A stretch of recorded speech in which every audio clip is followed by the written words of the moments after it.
피투성이의 군복을 입은 여자가 병원 앞에 쓰러져 있었어요. 놀랬죠. 잠깐 의식이 돌아와 저한테 속삭였는데 저는 심장이 멈는 줄 알았어요. 병원 앞 어두운 길가에 군복을 입은 여자가 피투성이로 쓰러져 있었습니다. 그녀의 팔에는 58이란 징그럽고 이상한 숫자가 있었습니다. 이게 뭐지? 여군이 가까스로 눈을 뜨더니 제 귀에 대고 뭔가를 속삭였어요. 그 순간 제 온몸에 소름이 쫙 돋았습니다. 설마 그런. 그리고 잠시 후 계급장도 없는 군복을 입은 남자들이 나타났어요. 환자를 인계하겠습니다. 안 돼요. 이 아가씨 보내면 안 돼요. 비켜, 아줌마. 청소부 주제에 어디서 나서. 과연 이 여군에게 무슨 일이 있었던 걸까요? 그녀가 제게 속삭인 그 말은 무엇이었을까요? 시작하기에 앞서 구독과 좋아요를 눌러주시면 구독자님의 앞날에 큰 행운과 축복이 함께 하실 거예요. 그리고 구독자 여러분은 지금 어디에서 이 사연을 듣고 계신지 댓글 달아주세요. 그 지역에도 축복이 함께 하시길 기도하겠습니다. 그럼 바로 시작하겠습니다. 안녕하세요. 저는 경기도 양평에 사는 60살 정순자입니다. 저는 양평에 있는 작은 동네 병원에서 청소부로 일하고 있어요. 남편은 10년 전에 교통사고로 세상을 떠났고 저는 두 아들을 키우느라 평생을 청소일로 살아왔습니다. 두 아들 준석이와 준영이. 제가 자랑할 게 딱히 없지만 아들들만큼은 정말 똑바로 키웠다고 자부합니다. 제가 아이들한테 늘 말했던 게 있어요. 사람이 먼저다. 베풀어라. 도와줘라. 나눠라. 어른을 공경해라. 청소일로 번 돈이 많지 않았지만 아이들한테는 늘 이렇게 가르쳤어요. 돈보다 사람이 중요하다고, 어려운 사람을 외면하지 말라고. 동네 사람들은 저보고 자식 농사를 정말 잘 지었다고 칭찬해 주시곤 했죠. 그런데 말이에요. 지난 2월 어느 추운 겨울밤에 제 인생에서 가장 믿을 수 없는 일이 벌어졌습니다. 2월 13일 밤 10시. 저는 병원 야간 청소를 마치고 퇴근하는 길이었어요. 병원에서 집까지는 걸어서 15분 정도 거리인데요. 한겨울 밤 공기가 뼛속까지 시리더라고요. 목도리를 바짝 당겨 올리고 고개를 푹 숙인 채 걷고 있었습니다. 그때였어요. 병원에서 100m쯤 떨어진 어두운 길가에 뭔가 보였어요. 처음엔 쓰레기 봉투인 줄 알았어요. 까만 비닐이 바람에 펄럭이는 것처럼 보였거든요. 그런데 가까이 다가가니까 심장이 멎는 줄 알았습니다. 사람이었어요. 군복을 입은 젊은 여자가 피투성이가 된 채 땅바닥에 쓰러져 있었던 겁니다. 아이고 세상에. 아가씨. 저는 부들부들 떨리는 손으로 그 여자의 어깨를 흔들었어요. 얼굴은 온통 흙과 피로 범벅이었고 군복 바지는 찢어져 있었습니다. 가까스로 맥박을 짚어보니 아주 약하게 뛰고 있더라고요. 살아있어. 저는 급히 주머니에서 핸드폰을 꺼냈어요. 먼저 소방서에 전화를 걸까 하다가 병원이 바로 100m 앞이잖아요. 그래서 병원 당직 의사 선생님한테 전화를 걸었습니다. 선생님, 큰일 났어요. 병원 앞에 사람이 쓰러져 있어요. 김태준 선생님은 30대 초반의 젊은 의사였어요. 늘 환자들한테 친절하고 청소부인 저한테도 항상 존댓말을 쓰고 여사님이라고 부르는 예의 바른 분이었죠. 여사님? 지금 어디세요? 제가 바로 갈게요. 3분도 안 돼서 김 선생님이 이동식 침대를 끌고 달려왔어요. 뒤에는 간호사 2명도 함께 따라왔습니다. 김 선생님이 쓰러진 여군을 보자마자 얼굴이 굳어졌어요. 여사님, 빨리 병원으로 옮겨야겠어요. 도와주세요. 저희는 함께 여군을 침대에 조심스럽게 올렸습니다. 바로 그때였어요. 여군의 군복 팔 부분이 찢어져 있었는데 그 사이로 뭔가 이상한 게 보였습니다. 피부에 숫자가 새겨져 있었어요. 마치 실로 꿰맨 것처럼, 아니 정확히 말하면 박음질을 한 것처럼 58이라는 숫자가 또렷하게 새겨져 있었던 겁니다. 이게 뭐람? 저는 무심코 중얼거렸어요. 군번이라고 하기엔 너무 짧고 뭔가 이상했거든요. 김 선생님도 그걸 보셨는지 잠깐 멈칫하셨어요. 하지만 곧 고개를 저으며 말씀하셨습니다. 지금은 일단 살려내는 게 먼저예요. 가시죠. 저희는 서둘러 병원 응급실로 향했습니다. 침대를 밀면서도 저는 계속 그 숫자가 신경 쓰였어요. 58. 도대체 무슨 의미일까? 누가 이런 끔찍한 일을 벌였을까? 설마 스스로? 그런데 병원 입구에 거의 다 왔을 때 여군이 갑자기 눈을 살짝 떴어요. 희미한 신음소리가 들렸습니다. 저는 깜짝 놀라 그녀의 얼굴을 들여다봤어요. 여군의 입술이 파르르 떨리더니 아주 작은 소리로 뭔가를 말하는 거예요. 저는 귀를 바짝 그녀의 입에 가져다 댔습니다. 여군의 입술이 떨리며 무언가를 속삭였어요. 그 순간 제 등줄기에 소름이 쫙 돋았습니다. 뭐라고요? 하지만 여군은 다시 고개를 떨구며 의식을 잃었어요. 내가 잘못 들은 걸까? 아니면 여군이 혼란스러워서 헛소리를 한 걸까? 김 선생님은 제가 멈춰선 걸 보고 물으셨어요. 여사님, 왜 그러세요? 아니에요. 아무것도 아니에요. 저는 그 말을 차마 선생님한테 전하지 못했어요. 너무 황당하고 믿기지 않는 말이었거든요. 마약에 취했거나 아니면 고통과 탈진 때문에 헛소리를 한 거라고 생각하려 했어요. 하지만 제 가슴 속엔 이미 불안이 자리 잡기 시작했습니다. 응급실로 들어가자마자 김태준 선생님과 간호사들이 바쁘게 움직이기 시작했어요. 혈압 체크, 산소 포화도 확인. 네, 선생님.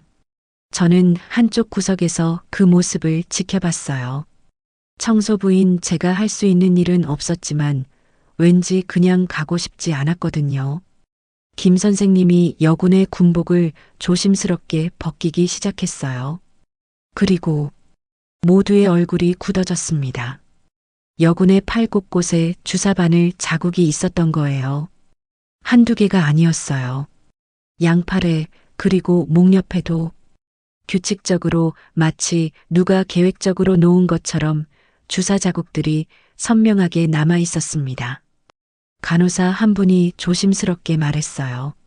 선생님, 혹시 마약 중독은 아닐까요? 김 선생님은 고개를 저으며 대답했어요. 아니에요. 이건 강제로 뭔가를 맞은 거예요. 강제로요? 네. 마약 중독자들의 주사 자국은 불규칙하고 대충 찔러요. 근데 이건 봐요. 너무 정확한 위치에 규칙적으로 놓여 있어요. 의료인이 아니면 이렇게 놓을 수 없어요. 그 말을 듣는 순간 저는 아까 들었던 그 속삭임이 다시 떠올랐어요. 설마 정말 그런 걸까? 김 선생님이 계속 진찰하시면서 말씀하셨어요. 몸의 상처들을 보세요. 찰과상이에요. 넘어지고 긁히고 찢긴 상처들. 마치 뭐요? 마치 어디선가 급하게 도망친 것 같아요. 간호사들도 고개를 끄덕였어요. 저는 가슴이 두근두근 뛰기 시작했습니다. 도망쳤다. 강제로 주사를 맞았다.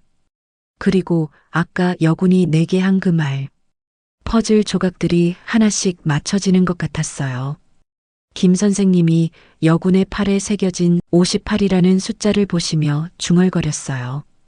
이 숫자는 대체 뭘까? 바로 그때였습니다.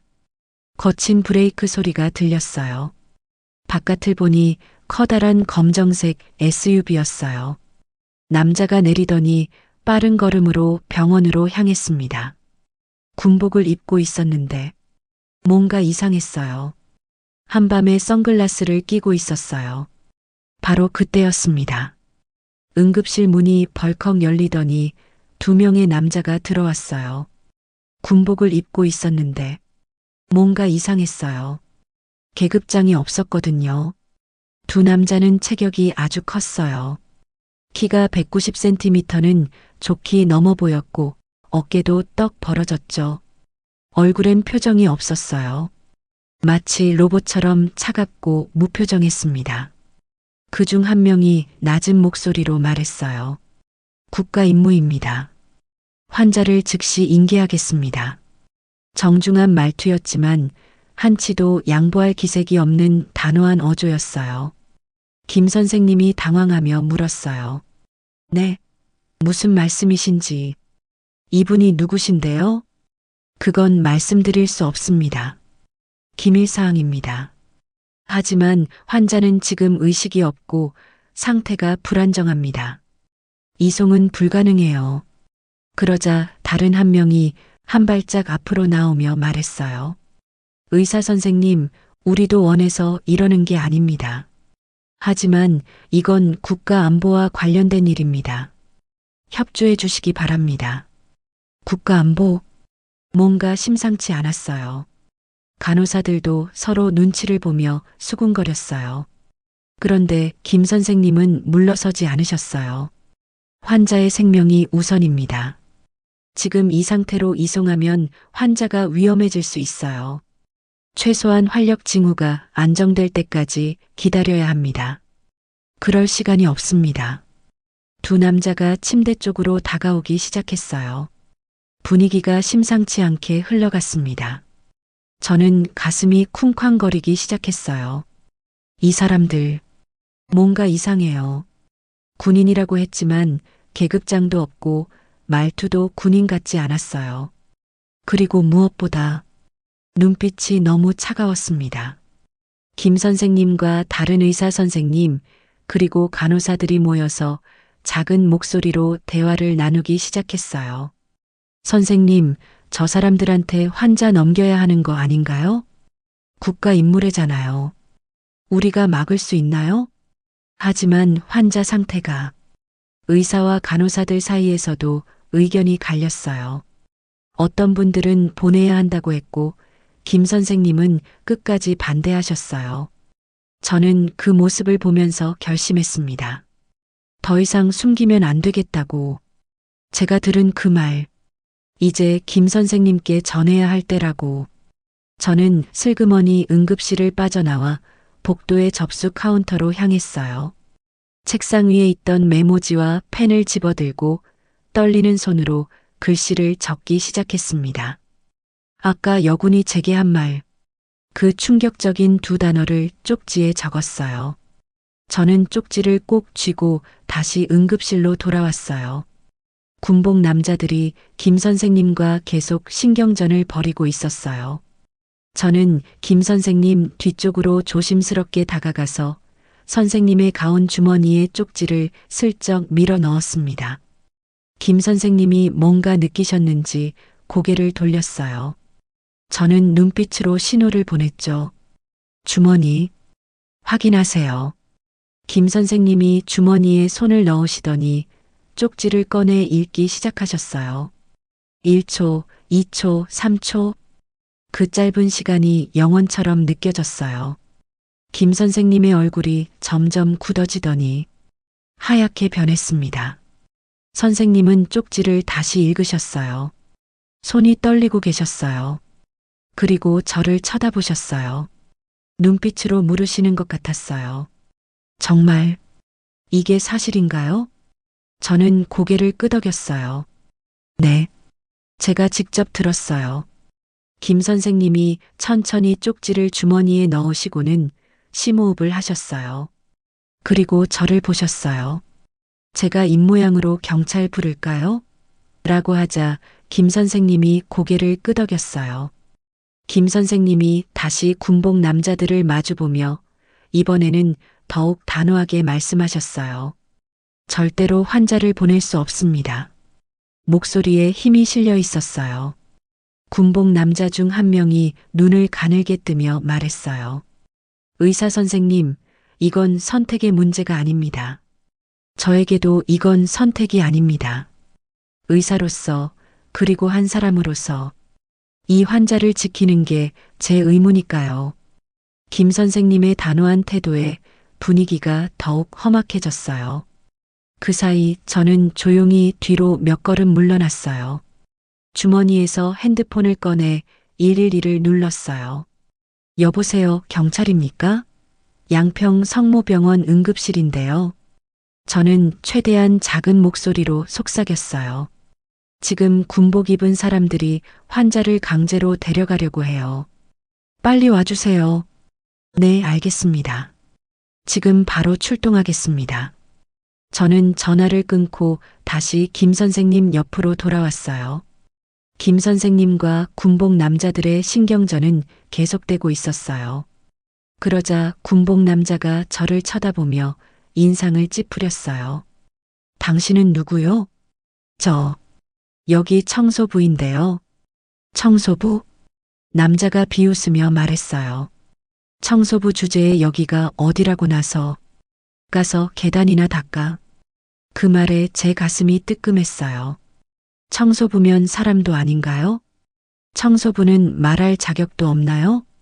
저는 참았던 감정이 복받쳐 올랐어요. 청소부라고 무시하지 마세요. 제 목소리가 떨렸지만 힘을 내어 말했어요. 저도 사람이에요. 그리고 이 아가씨도 사람이라고요.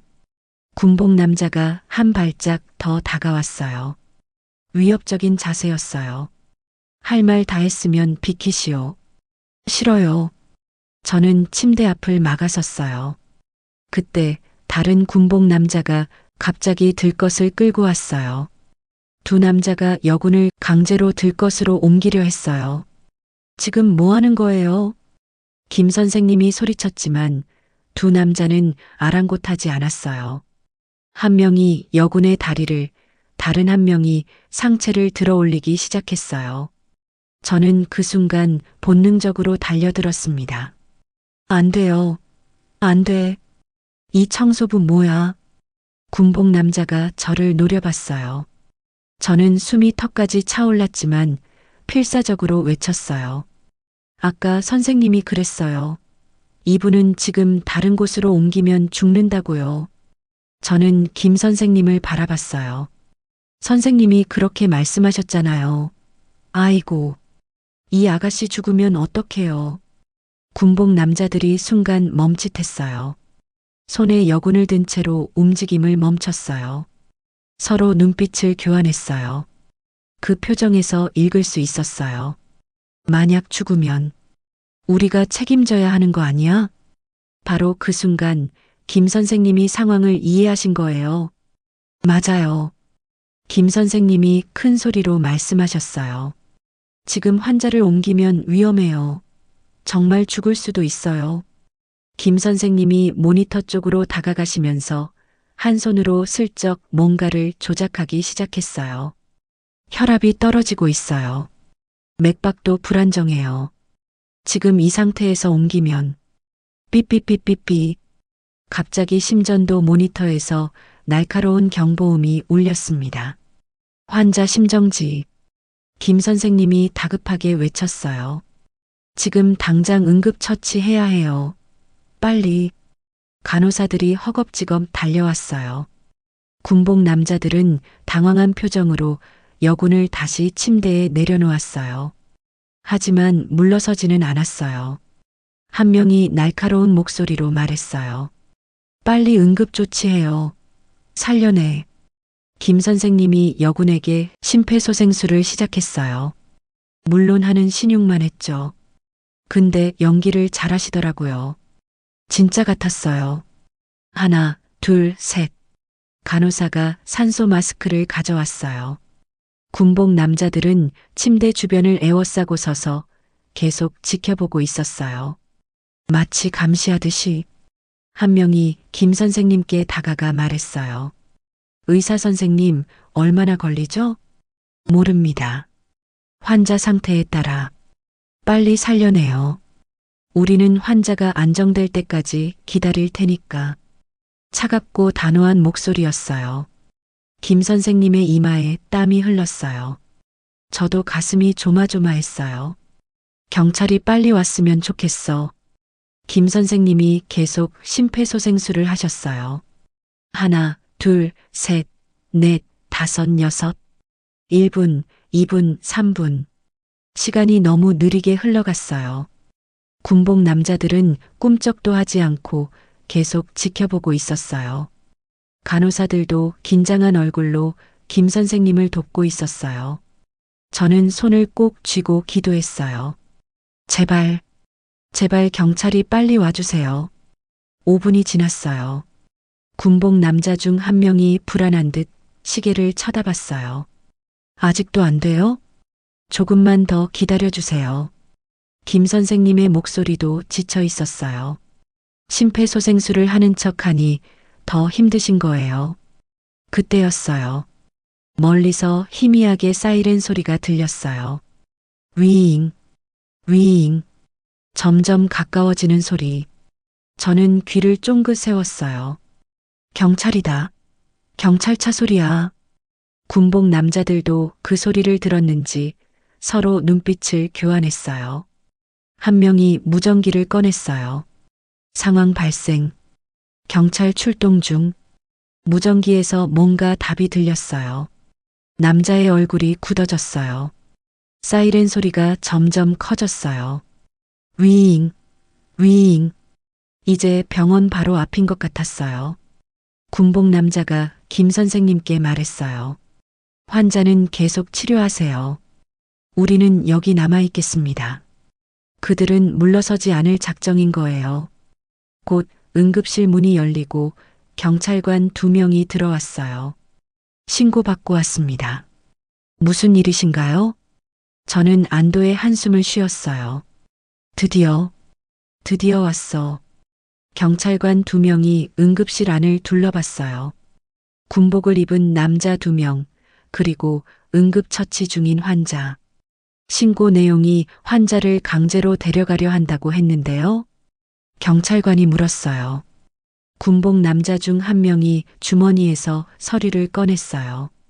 경찰관님, 이것 좀 보시죠. 경찰관이 서류를 받아 읽기 시작했어요. 국방부 직인이 찍힌 문서였어요. 경찰관의 얼굴이 점점 어두워졌어요. 이건 국가기밀 임무 관련 문서네요. 그렇습니다. 이 환자는 군 관련 기밀 사항과 연루되어 있습니다. 군복 남자가 차분하게 설명했어요. 경찰관이 김 선생님을 쳐다봤어요. 의사 선생님, 이건 저희가 관여할 수 있는 사안이 아닌 것 같습니다. 뭐라고요? 김 선생님이 믿을 수 없다는 표정을 지었어요. 하지만 환자가 위험해요. 죄송합니다만 군 관련 임무는 민간 경찰 관할이 아닙니다. 경찰관이 난처한 표정으로 말했어요. 저는 그 말을 듣고 절망했어요. 경찰도 도와줄 수 없다고? 군복 남자가 경찰관에게 말했어요. 경찰관님, 이제 가보셔도 됩니다. 우리가 알아서 처리하겠습니다. 경찰관들이 서로 눈빛을 교환하더니 고개를 끄덕였어요. 알겠습니다. 그럼 경찰관들이 응급실을 나가버렸어요. 이상한 정적이 흘렀습니다. 저는 믿을 수가 없었어요. 경찰이 그냥 가버렸어요. 김 선생님도 어이가 없었는지 심폐소생술을 멈췄어요. 심박수 소리도 정상으로 돌아왔어요. 맥주에 김 빠지듯 기운이 빠졌습니다. 한참 뒤에 생각난 거지만 생체 실험 얘긴 꺼내지도 못했어요. 너무 순식간에 벌어진 어처구니 없는 일이어서요. 아마 말했어도 군관할이라며 관여할 수 없다고 했을 거예요. 군복 남자가 김 선생님께 다가왔어요. 환자가 안정됐네요. 군복 남자가 빙긋 웃었어요. 이제 방해하지 마시죠. 환자는 우리가 데려가겠습니다. 두 남자가 다시 들것을 끌고 다가왔어요. 저는 그 순간 결심했어요. 안 돼. 절대 데려가게 할 수 없어. 저는 벌떡 일어나 두 팔을 벌리고 침대 앞을 막아섰어요. 안 돼요. 또 청소부네. 비켜. 싫어요. 이 아가씨를 데려가게 할 수 없어요. 군복 남자가 제 팔을 붙잡았어요. 이봐 청소부 계속 방해하면 공무집행방해로 체포할 거야. 체포하든 뭘 하든 해보세요. 저는 안 비켜요. 저는 침대 난간을 꽉 붙잡았어요. 이 청소부가 정말 군복 남자가 제 손을 떼어내려 했어요. 놓지 않을 거예요. 저는 있는 힘껏 버텼어요. 다른 군복 남자도 다가와 저를 떼어내려 했어요. 빨리 이 청소부 좀 치우라고. 알았어. 두 남자가 저를 양쪽에서 잡아당겼어요. 어딜 만져요. 만지긴 뭘 만져요. 두 남자는 당황했습니다. 그 순간 저는 김 선생님과 눈이 마주쳤어요. 김 선생님이 작게 고개를 끄덕이시더니 조용히 뒤로 물러나기 시작했어요. 아무도 눈치채지 못하게 간호사 한 분이 김 선생님을 도왔어요. 여군을 휠체어로 조심스럽게 옮기기 시작한 거예요. 내가 시간을 벌어야 해. 저는 더 크게 소리쳤어요. 내가 늙었다고 나를 막 만지면 돼요? 둘 다 날 만졌잖아요. 무슨 소리야? 만질 게 뭐 있다고? 여기 있다. 여기 있어. 그리고 왜 반말이에요? 나이도 나보다 한참 어리면서 어떻게 나를 이렇게 무시할 수 있어요? 뭐? 군복 남자가 인상을 찌푸렸어요. 아까 뭐라고 했죠? 청소부는 빠지라고요? 제 목소리가 떨렸지만 계속 말했어요. 나는 청소부가 자랑스러워요. 청소부가 얼마나 자랑스러운데 당신들이 지금 이 깨끗한 병원에 서 있는 게 누구 덕분이에요? 저는 목청껏 외쳤어요. 당신들이 깨끗한 화장실에서 볼일 보는 게 누가 닦아놔서 그래요? 남이 싼똥 치우는 게 얼마나 힘든 일인지 알아요? 청소부 씨, 그만. 당신들이 깨끗한 복도를 걷는 게 누가 닦아서 그런 줄 알아요? 군복 남자들이 당황한 표정을 지었어요. 간호사들과 다른 사람들이 쳐다보기 시작했어요. 저 사람이 왜 저래? 무슨 일이지? 저는 계속 소리쳤어요. 나는 평생 동안 청소 일을 했어요. 자식 둘 키우면서 이 일로 살아왔어요. 청소부님 알겠으니 그만하시라고요. 군복 남자가 제 입을 막으려 했어요. 하지만 저는 고개를 돌리며 계속 외쳤어요. 어딜 만져요. 어떻게 사람을 직업으로 무시할 수 있어요. 나도 사람이에요. 나도 존중받을 자격이 있어요. 알겠다고요. 그만하시라고요. 군복 남자가 화를 냈어요. 그러다 군복 남자들이 비로소 침대 쪽으로 돌아섰어요. 이제 환자를 그들의 말이 멈췄어요. 침대가 비어 있었거든요. 환자가 어디 갔어? 뭐? 두 남자가 황급히 주위를 둘러봤어요. 의사는? 그 의사 어디 갔어? 저기. 한 명이 먼 응급실 복도를 가리켰어요. 김 선생님이 휠체어를 밀고 복도 끝으로 사라지는 게 보였어요. 잡아. 두 남자가 뛰기 시작했어요. 저도 뛰기 시작했습니다. 전속력으로 달렸어요. 차에 같이 타야 도울 수 있다고 생각했거든요. 그러나 몸이 말을 듣지 않았습니다. 마음은 벌써 저만치 달려가고 있는데 다리는 맘처럼 따라오질 않았습니다. 그래서 저는 멈췄습니다. 그리고 반대쪽 복도로 뛰기 시작했어요. 제가 아는 주차장으로 가는 지름길이 있었거든요. 이 병원에서 청소하면서 구석구석 다 알고 있었어요. 저는 직원용 비상계단으로 뛰어갔어요. 환자용 계단 말고 청소부들과 직원들만 쓰는 좁은 계단이었어요. 숨이 턱까지 차올랐지만 계속 뛰었어요. 뛰면서 주머니에서 핸드폰을 꺼냈어요. 떨리는 손으로 큰아들 준석이에게 전화를 걸었습니다. 여보세요, 엄마. 준서가 숨이 차서 목소리가 제대로 나오지 않았어요. 큰일 났어. 지금 당장 양평 성모병원 쪽으로 내려와. 엄마, 무슨 일이에요? 지금 밤 11시가 넘었는데. 설명할 시간 없어. 저는 계단을 뛰어내려가면서 헐떡이며 말했어요. 누가 환자를 데려가려고 해. 우리가 지금 도망치고 있어. 빨리 와. 뭐라고요? 엄마, 지금 무슨. 그리고 준영이도 데리고 와. 둘이 같이. 급해. 빨리.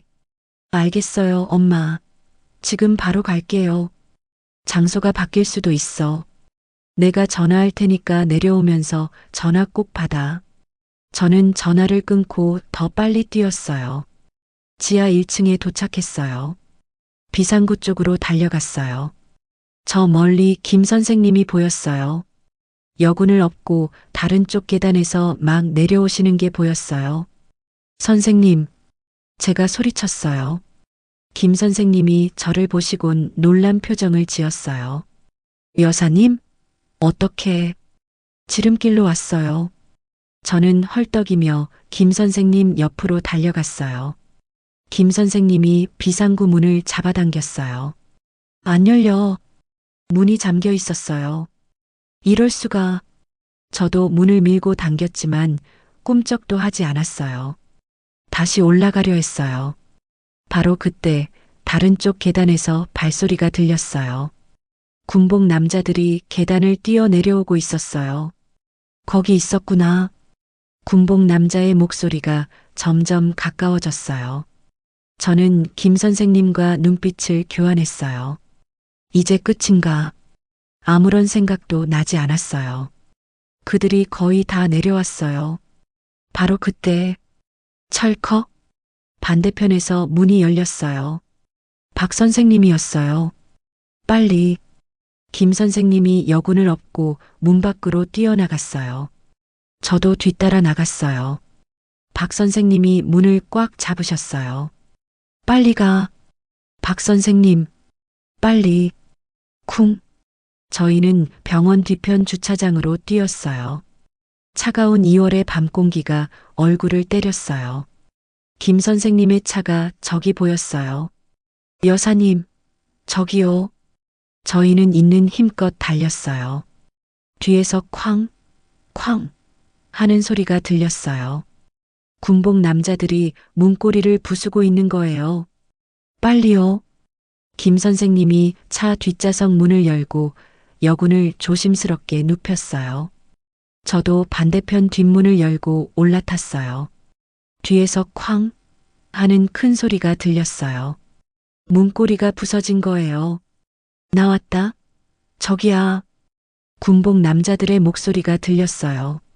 김 선생님이 운전석에 올라타 시동을 걸었어요. 부르릉. 바로 그때 쾅쾅쾅. 갑자기 제 옆 차문이 두드려졌어요. 으악. 저는 소스라치게 놀랐어요. 벌써 따라잡은 거야. 김 선생님도 놀란 얼굴로 돌아봤어요. 심장이 터질 것 같았어요. 그런데 여사님, 나예요. 문 열어요. 박 선생님이었어요. 아, 박 선생님. 저는 급히 문을 열었어요. 박 선생님이 헐레벌떡 차에 올라타셨어요. 빨리 문 잠가요. 박 선생님이 간신히 숨을 헐떡이며 소리쳤어요. 김 선생님이 재빨리 중앙잠금 버튼을 눌렀어요. 찰칵. 모든 문이 한꺼번에 잠겼어요. 바로 그 순간 쾅쾅쾅. 이번엔 진짜 군복 남자들이었어요. 한 명이 운전석 문을 세게 잡아당겼어요. 찰칵, 찰칵.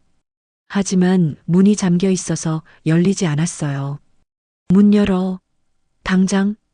다른 한 명은 차 본넷에 손을 짚고 앞을 막아섰어요. 시동 꺼. 지금 당장. 김 선생님이 기어를 후진에 넣었어요. 잡아요. 기. 차가 빠르게 뒤로 빠졌어요. 본넷에 손을 짚고 있던 남자가 비틀거렸어요. 이 자식들. 군복 남자가 소리쳤어요. 김 선생님이 재빨리 핸들을 꺾어 방향을 바꿨어요. 그리고 주차장 출구로 향했습니다. 쿵! 한 명이 차 옆구리를 주먹으로 쳤어요. 하지만 차는 이미 속도를 내고 있었어요. 멈춰! 군복 남자들이 뛰어왔지만 차가 더 빨랐어요. 저희는 주차장 출구를 빠져나갔어요. 휴! 빠져나왔어요. 박 선생님이 안도의 한숨을 쉬었어요. 하지만 김 선생님의 얼굴은 여전히 긴장되어 있었어요. 백미러를 계속 쳐다보고 계셨거든요. 아직 끝난 게 아니에요. 네. 저도 백미러를 봤어요. 주차장에서 검은색 SUV 한 대가 빠르게 나오고 있었어요. 헤드라이트 상향등을 밝게 켠 채 저희를 향해 달려오고 있었어요. 저 사람들이에요. 김 선생님이 엑셀을 더 밟았어요. 차가 속도를 냈어요. 저희는 양평 시내를 빠져나와 영동 고속도로 진입로로 향했어요. 밤 11시가 넘은 시간이라 차들이 많지 않았어요. 그게 오히려 더 무서웠어요. 추격하는 게 너무 뚜렷하게 보였거든요. 제 핸드폰이 울렸어요. 준영이었어요. 여보세요, 엄마. 준영아. 엄마, 무슨 일이에요? 형한테서 전화 받았어요. 둘째 아들 준영이는 신문사 기자예요. 그리고 다행히도 남양주에 살고 있었어요. 준영아, 엄마 지금 큰일 났어. 지금 어디세요? 영동 고속도로 타고 서울로 올라가고 있어. 뭐요? 영동 고속도로요? 준영이의 목소리가 급해졌어요. 엄마, 지금 누가 쫓아오고 있어요? 응. 뒤에 검은 차가. 저는 백미러를 봤어요.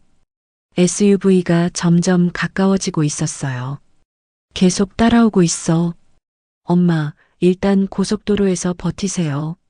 형은 서울에서 출발했으니까 시간 좀 걸릴 거예요. 그럼 넌? 저는 지금 가고 있는데 엄마 핸드폰 위치 추적기는 켜놔요. 알겠어. 저는 전화를 끊고 아들이 깔아준 위치 추적 어플 기능을 켰어요. 아가씨는 여전히 의식은 없었지만 숨은 쉬고 있었어요. 이 아가씨를 지켜야 해. 절대 저 사람들한테 넘겨줄 수 없어. 김 선생님이 영동 고속도로 본선에 진입했어요. 속도계 바늘이 올라갔어요. 100km, 110km, 120km. 선생님, 더 빨리 갈 수 없어요? 박 선생님이 긴장한 목소리로 물었어요. 이미 최고 속도예요. 이 차는 이게 한계예요. 김 선생님의 목소리도 떨렸어요. 뒤에서 SUV가 점점 가까워졌어요. 상대 차는 훨씬 빨랐어요. 무서운 속도로 굉음을 내며 달려왔어요. 거리가 점차 좁혀졌어요. 거의 따라붙었어요. 제가 소리쳤어요. 바로 그때 쾅! 갑자기 뒤에서 들이받았어요. 으악! 차가 흔들렸어요. 저는 비명을 질렀어요. 우린 급히 안전벨트를 맸어요. 선생님, 괜찮아요? 정신 차려요. 김 선생님이 핸들을 꽉 잡고 균형을 잡았어요. 쾅! 또 들이받았어요. 이번엔 더 세게. 차가 크게 흔들렸어요.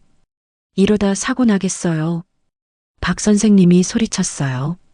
저는 다시 핸드폰을 꺼냈어요. 준석이에게 전화했어요. 그리고 이 모든 사실들을 이야기했어요. 준석이는 매우 분노하며 한마디 했습니다.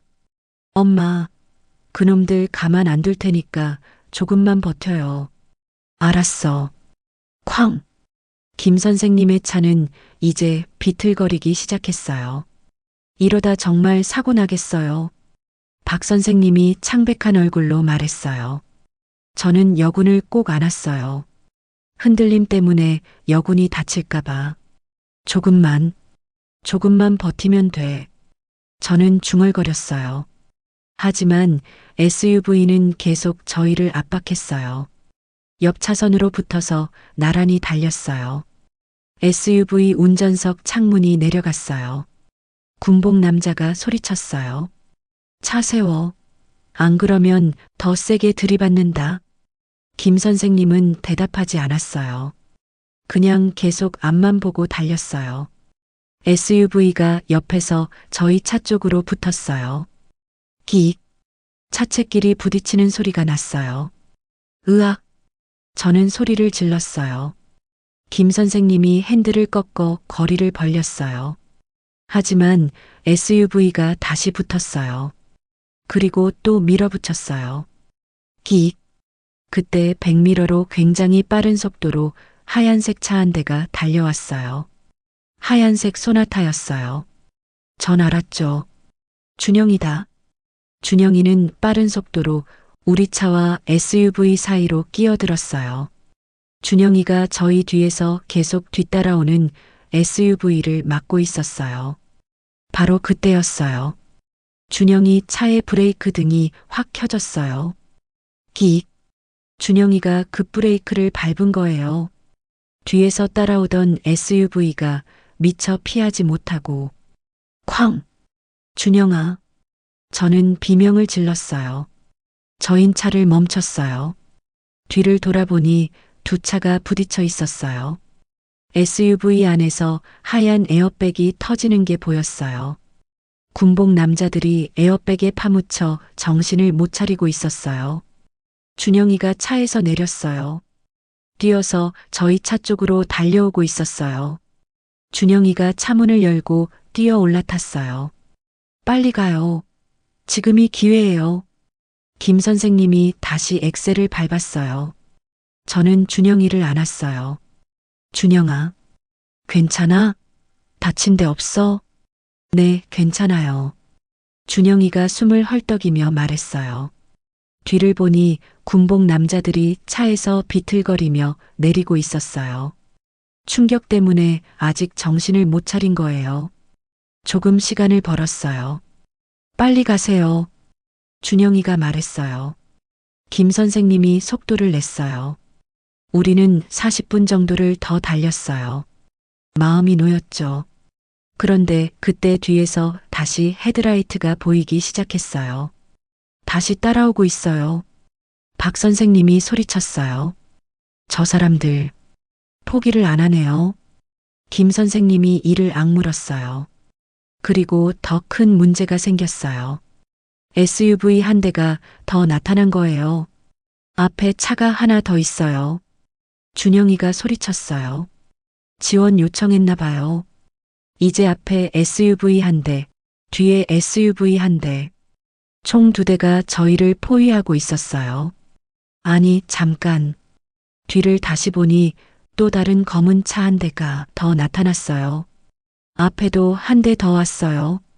이제 앞에 2대, 뒤에 2대. 총 4대의 SUV가 저희를 완전히 포위한 거예요. 이를 어쩌지? 김 선생님의 목소리가 떨렸어요. 앞에 SUV 2대가 점점 속도를 줄이기 시작했습니다. 저희 차를 막으려는 거였어요. 뒤에서는 2대가 바짝 붙어서 압박했습니다. 차를 세울 작정인가 봐요. 박 선생님이 창백한 얼굴로 말했어요. 앞차들이 점점 더 속도를 줄였어요. 저희도 어쩔 수 없이 속도를 줄일 수밖에 없었어요. 뒤에서는 계속 압박이 들어왔어요. 차가 점점 느려졌습니다. 마침내 차가 멈춰섰습니다. 앞에 SUV 2대가 길을 완전히 막고 있었어요. 뒤에서도 2대가 바짝 붙어섰어요. 우리는 완전히 포위당했어요. 4대의 차 문이 열렸어요. 그리고 8명의 군복 남자들이 내렸어요. 천천히 저희 차 쪽으로 걸어왔어요. 차를 둘러싸기 시작했어요. 앞에 2, 뒤에 2, 양옆에 각각 2씩. 완전히 포위됐어요. 저는 숨을 죽였어요. 준영이가 제 손을 꼭 잡았어요. 김 선생님도 핸들을 꽉 쥐고 계셨습니다. 박 선생님은 창백한 얼굴로 밖을 쳐다보고 계셨어요. 군복 남자 중 한 명이 운전석 창문을 두드렸어요. 똑똑똑. 문 열어요. 차갑고 단호한 목소리였어요. 김 선생님은 대답하지 않았어요. 문 안 열면 깨고 들어갈 겁니다. 저는 뒷좌석에서 여군을 내려다봤어요. 이제 정말 끝인가? 준영이도 고개를 숙이고 있었어요. 박 선생님도 눈을 감았어요. 김 선생님의 손이 떨리고 있었어요. 우리는 모두 침묵했어요. 어떻게 해야 할지 몰랐습니다. 이제 정말 끝인 것 같았어요. 군복 남자가 다시 창문을 두드렸어요. 마지막 경고입니다. 문 열어요. 저는 눈을 감았어요. 군복 남자가 아주 거칠게 옆 유리를 때리기 시작했습니다. 꽝, 꽝, 꽝, 팍. 유리가 와장창 깨졌습니다. 이대로 끝나는 건가? 이제 어떻게 해야 하지? 눈을 질끈 감았습니다. 하지만 우리도 나름 우리를 보호하기 위한 조치를 취했습니다. 30분 전에요. 준영이가 막 저희 차에 올라탔을 때였어요. 김 선생님이 차를 몰고 있었고 저는 뒷좌석에서 여군을 돌보고 있었어요. 바로 그때 여군이 신음소리를 냈어요. 이 아가씨가. 저는 여군을 내려다봤어요. 여군이 천천히 눈을 뜨고 있었어요. 깨어났어요. 선생님, 이 아가씨가 깨어났어요. 김 선생님이 백미러로 쳐다봤어요. 여군이 희미하게 눈을 떴어요. 여기가 어디? 목소리가 아주 약했어요. 괜찮아요, 아가씨. 지금 안전한 곳으로 가고 있어요. 제가 말했어요. 여군이 저를 쳐다봤어요. 그리고 주위를 둘러봤어요. 아줌마. 병원에서 그분이시죠? 네, 맞아요. 기억하세요? 네. 감사합니다. 저를 구해주셔서. 준영이가 여군을 봤어요. 저는 신문사 기자예요. 혹시 무슨 일이 있었는지 말씀해 주실 수 있어요? 여군이 고개를 돌려 준영이를 봤어요. 기자 분이세요? 네. 이 사실을 세상에 알려야 해요. 지금 상황이 급박합니다. 혹시 생중계를 해도 될까요? 그게 어쩌면 우리 모두를 지켜줄 수 있을 거예요. 여군이 잠시 망설이더니 고개를 끄덕였어요. 네. 부탁드려요. 제발 세상에 알려주세요. 준영이가 핸드폰을 꺼내 유튜브 실시간 라이브를 시작했어요. 여군이 떨리는 목소리로 말하기 시작했어요. 제 이름은 이수진이에요. 육군 하사. 아니, 육군 하사였어요. 무슨 일이 있었나요? 1년 전 부대에 공고가 났어요. 신약 임상시험 참가자 모집. 여군이 힘겹게 말을 이어갔어요. 한 달만 참여하면 500만 원을 준다고 했어요. 저는 부모님 병원비가 필요했어요. 그래서 지원했어요. 그래서요? 처음엔 정말 평범한 제약회사인 줄 알았어요. 깨끗한 시설에 연구원들도 있었고 여군의 눈에서 눈물이 흘렀어요. 하지만 한 달이 지나도 못 나가게 했어요. 계약 연장됐다고. 거짓말이었어요. 어디였어요? 그곳이? 양평? 양평 산속. 폐쇄된 건물을 개조한 곳이었어요. 거기서 뭘 했나요? 매일 주사를 맞았어요. 여군이 떨리는 손으로 자신의 팔을 보여줬어요. 숫자 58이 새겨져 있었어요. 이게 뭐죠?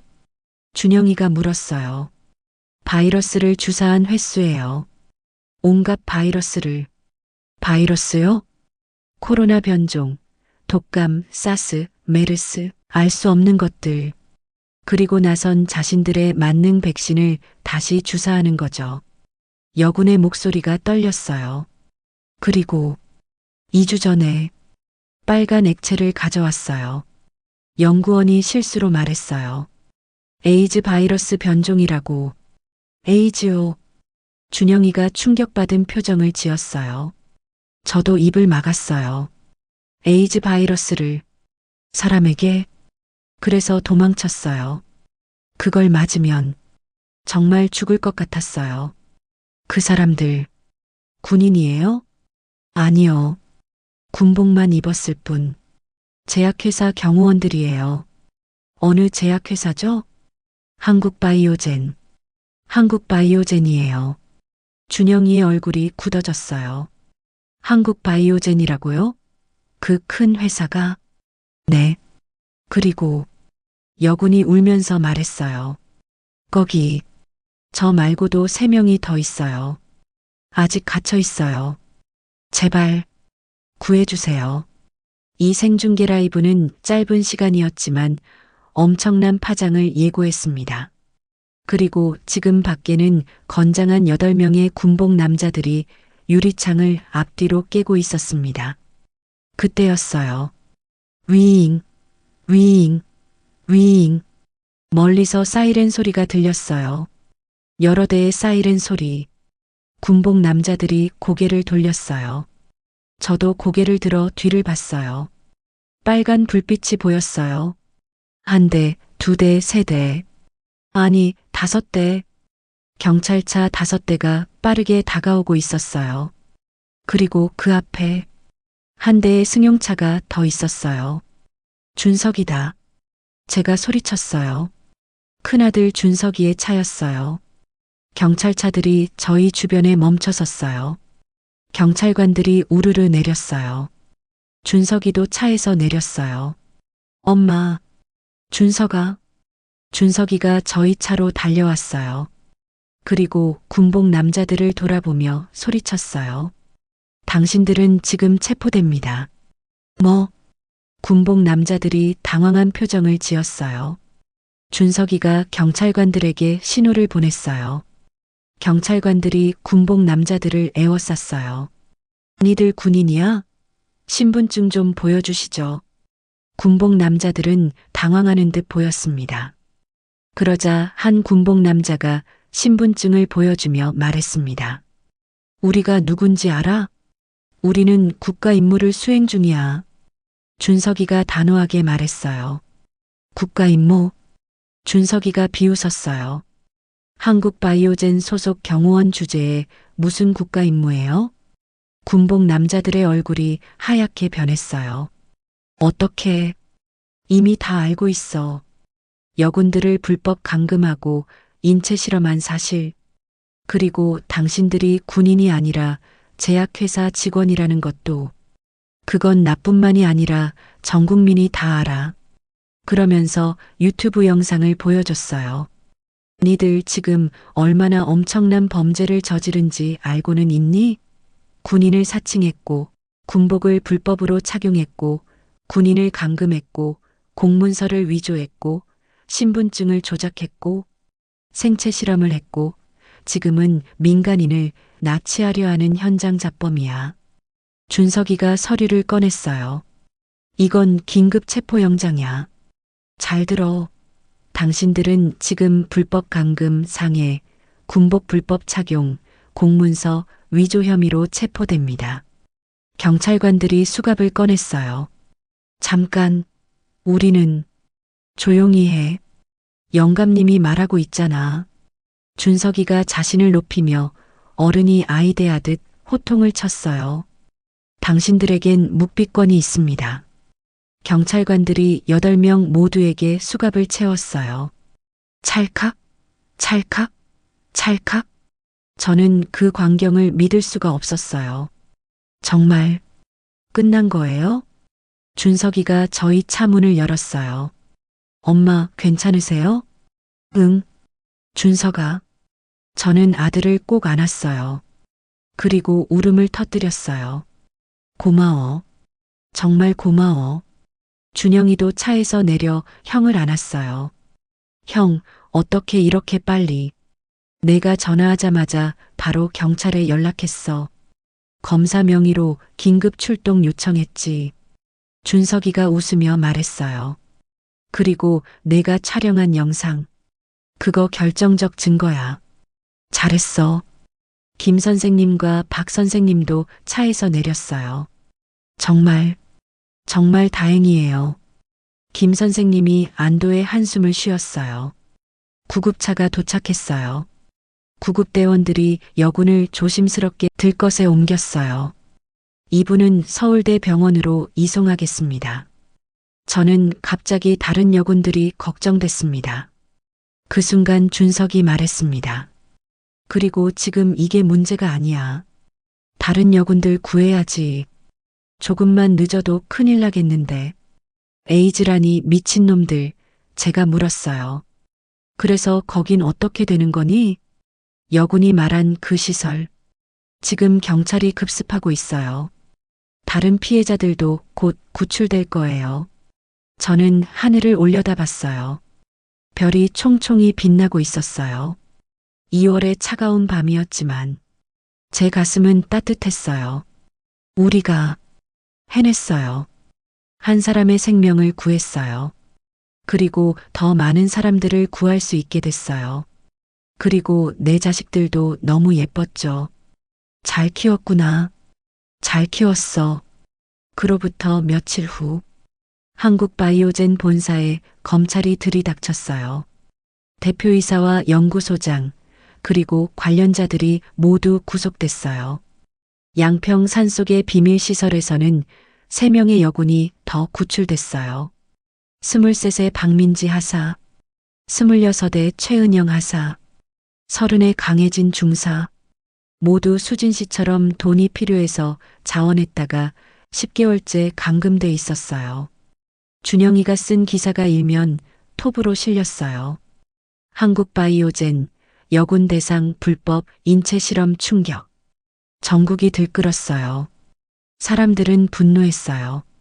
어떻게 사람을 실험 도구로 쓸 수 있냐고. 준석이는 이 사건의 담당 검사가 됐어요. 철저하게 수사하고 모든 관련자를 처벌하겠다고 다짐했어요. 그리고 저와 김 선생님은 용감한 시민상을 받았어요. 시상식장에서 시장님이 말씀하셨어요. 정순자 씨와 김태준 의사는 자신의 아이를 돌보지 않고 한 사람의 생명을 구했습니다. 그리고 그 용기가 더 많은 생명을 구하는 결과로 이어졌습니다. 저는 상을 받으면서도 민망했어요. 저는 그냥 사람으로서 당연한 일을 했을 뿐인데. 그리고 시의 특별 보상으로 준영이와 김 선생님은 고급 세단을 선물 받았습니다. 1년 후 판결이 났어요. 한국바이오젠 대표이사 김모 씨 징역 25년, 연구소장 박모 박사 징역 20년, 경호원들 각각 징역 2년에서 3년, 군 관계자들은 줄줄이 관리소홀로 감봉부터 해임까지 받았습니다.